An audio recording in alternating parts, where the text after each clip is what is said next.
Welcome to Message Live. If you want to know what we're up to and all of what's going to be coming up on Message Live, all you need to do is like our Facebook page, subscribe to our channel on YouTube, and make sure that you click the bell for notifications.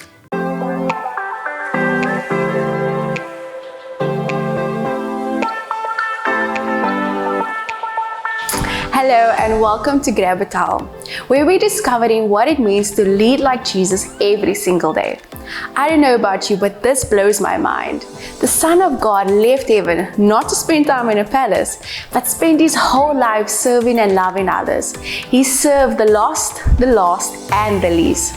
He didn't pursue wealth or influence, but he came to serve. As we discover Jesus' upside-down kingdom, it can't help but change us. And this is what Grab a Towel is all about. Through the teachings, through the stories, we discover what it means to truly be servant leaders focused on Jesus. Today's topic is going to be character. We're looking at Jesus' example and how we can become like him. If this episode has left you wanting more, don't hesitate to grab a copy of Tim's Grab a Towel book by following the link below. So the first hallmark of Christ-centered servant leaders is that they focus on character. Christ-centered servant leaders increasingly display the character of Christ. My children love to watch superhero movies. They're particularly fans of Marvel films. I don't know if you are yet some Marvel fans in the room. But I've been interested in watching these films with them, how the portrayal of superheroes has changed over the years. When I was young, quite a while ago now, the superhero not only saved the day, but they also had this higher ethical or higher moral code where they were genuinely good people as well. I don't think that's the case anymore. That seems to have changed. Often superheroes are depicted as flawed characters who seem to cause as much damage into seeking to defeat the bad guy. It's like anything goes as long as you defeat the bad guy. We watched Hulk last night, and there's so much destruction that goes on. We don't really know what happens to those people in those cars that get flung around, or the buildings that are destroyed. But the prevailing thinking is the ends justify the means. I see this a lot in leadership today. Many leaders are looked for their heroic leadership. They've got great charisma. They work towards accomplishing some great goal, some feat, and all their followers, are people around them who try and help them. They're there to help them accomplish their great goal. Often they're merely pawns to help them achieve their own ambitions.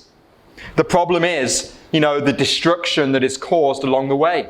These superhero leaders often are oblivious to the people, the things that get hurt or damaged along the way. Servant leadership is different. You see, those superhero leaders questions are not asked about their character. Things like integrity, humility, trust, they are ignored. But this should not be the attitude of a Christ-centered servant leader. It is always character first. And godly character should never be compromised for the sake of a goal or accomplishment. The ends do not justify the means. The way we get towards our goals, the character we display, are vitally important. I argue in the book, in Grab a Towel, that it should be character first. Character before charisma. Character before competence. Character before credentials. But to develop a godly character, we need to cultivate the mind of Christ. Again, we see Jesus is our ultimate example. And one passage that speaks really clearly into this is Philippians chapter 2, verses 5 to 11. I want to read this to us. In your relationships, or we could say, in your role as a servant leader, in your relationships with one another, have the same mindset, the same attitude as Jesus Christ, who being in very nature God, did not consider equality with God something to be used to his own advantage. Rather, he made himself nothing by taking the very nature of a servant, being made in human likeness. And being found in appearance as a man, he humbled himself by becoming obedient to death, even death on a cross. From this passage, we learn three things about the attitude that we need to adopt if we want to develop Christ-like character. Firstly, we see that Jesus did not consider equality with God something to be used to his own advantage. Jesus' attitude was this: he laid down his rights for the sake of other people. But consider who Jesus was. You know, we find it hard sometimes to lay down our rights. But Jesus was the Creator. He was the Word. He was with God from the beginning. And yet Jesus was willing to lay down his rights to be king, his rights to be adored. Why? In order to help and to serve other people. The attitude in our culture is often fight for your rights, isn't it? That's what people want to do. They fight for their rights. But our attitude as Christ-centered servant leaders means we need to be willing to lay aside our rights in order to serve other people. How do we accomplish this? Well, actually there is a fight, but there's a fight for the rights of others. We fight for the right of others. We fight for the right of others to hear the gospel. We fight for the rights of others, the underprivileged, the less advantaged, the poor, the marginalized. In fact, there's a gospel imperative that we should serve those less fortunate than ourselves. You see, when we fight for the rights of others, actually that's a really exciting way to live. God takes us on incredible adventures in his service. The second thing we see, not only did Jesus lay down his rights, but he made himself nothing, taking the very nature of a servant. The attitude of Jesus was this: in the nature of a servant, it was, how low can I go? How low can I go? Being born in a stable, in a manger, to ordinary parents, in a working class town, outside of the palaces and the glory, he made himself nothing.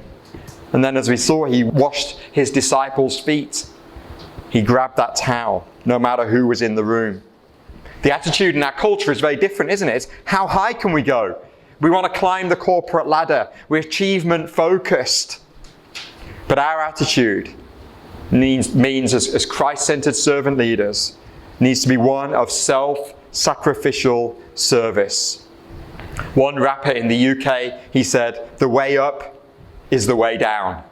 The way up is the way down. That's the expression of Jesus, isn't it? Who said, the first shall be last. Whoever wants to be greatest needs to be the least among you. We need to grab a towel and serve. Make that choice to love others. Colossians 3:12 says, clothe yourselves with compassion. So then that's the third thing we learn about Jesus' attitude. His attitude was, he humbled himself by becoming obedient to death.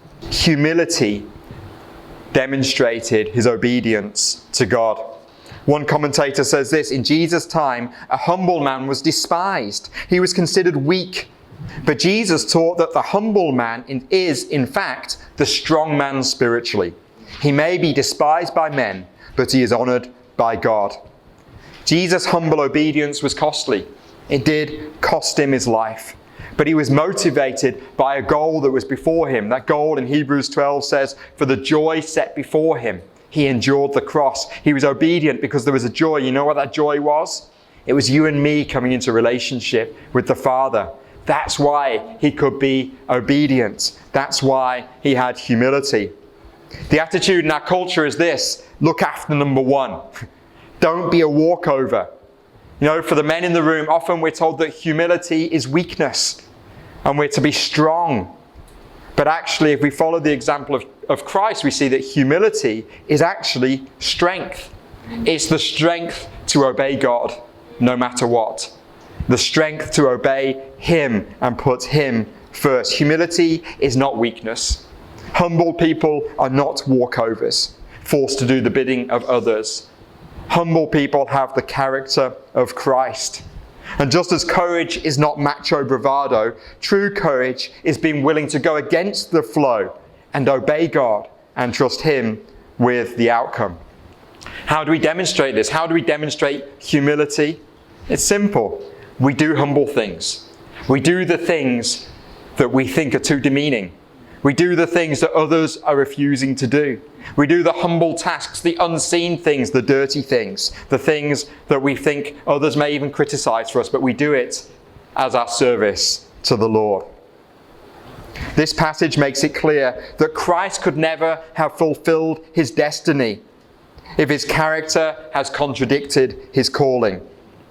That's why we believe that we must make forming a Christ-like character an absolute priority if we are to become Christ-centered servant leaders. It's character first. We need to lay down our rights. We need to commit to serving others. And we need to humbly obey God by doing humble things. What kind of leader do you aspire to be? A superhero leader who may cause destruction along the way? Or do you want to be a Christ-centered servant leader that grabs a towel and serves others and puts others first? You see, Christ-centered servant leaders grab a towel and they increasingly display the character of Christ.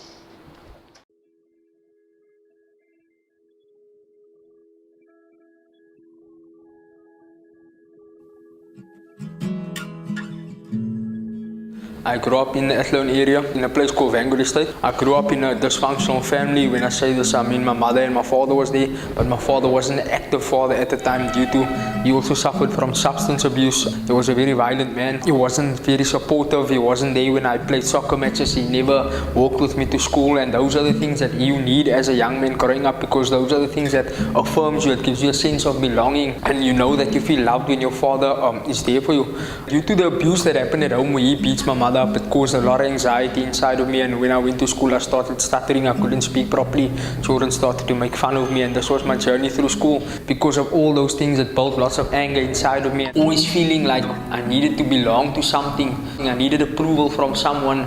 I started, thoughts came in my mind about joining a gang, and that thought became a reality. While being in the gang, I realized, yeah, you need recognition, you need to do things to get status, and quickly I attained those things. And then suddenly I realized that that life, what I was seeking there, I never found it. While I was doing all these crazy things, involved in a lot of things that are not good, I've kind of realized that what I was searching for, I couldn't find it here. What I also saw, that my peers around me were also hurt young people doing things, looking for attention, but also they were also looking for a way out, but they were too scared to come and say that we thought and we were indoctrinated that there's only one way in and there's one way out, and that is death. So being in prison, laying alone in bed at night, realizing, reflecting back on the day, I kind of quickly realized that this is not the life I wanted to live, but how do I get out? And that was the question that went daily through my head, and I quickly realized that this isn't what I wanted. It was empty, there was nothing, there was no substance in it, and I just knew that I didn't want this life, until one day I started speaking to people, asking people to pray for me, and suddenly conviction came upon my life and something drastic happened. The day I found Jesus was that void that was inside of me, that void was filled, and that my whole life just changed around. Yes, it's been challenging, but God has really been moving in my life and showing me who I am, why it is I went through those things, and I actually realized that my hurt has a purpose, and because of my story I'm able to encourage young people that are going through something similar. Today I have an opportunity to speak to young children, to go to schools, to share my story with them, to work in broken communities such as Parkwood, and that's really my passion, because I understand how gangsterism is birthed. I understand what rejected boys go through. I can kind of relate why they're doing the things they're doing, because I believe that there's a root cause to everything. It's not just boys smoking drugs, boys joining gangs. It's because there's a root cause, and for us to really eradicate gangsterism, we need to get to that root cause and find out what the real problem is and pull it out. Yeah. Clint's story shows us that people with bad character can really negatively influence us. But thank God that Clint has encountered Jesus as he's seeking to serve him. Join us next week as we continue our journey together.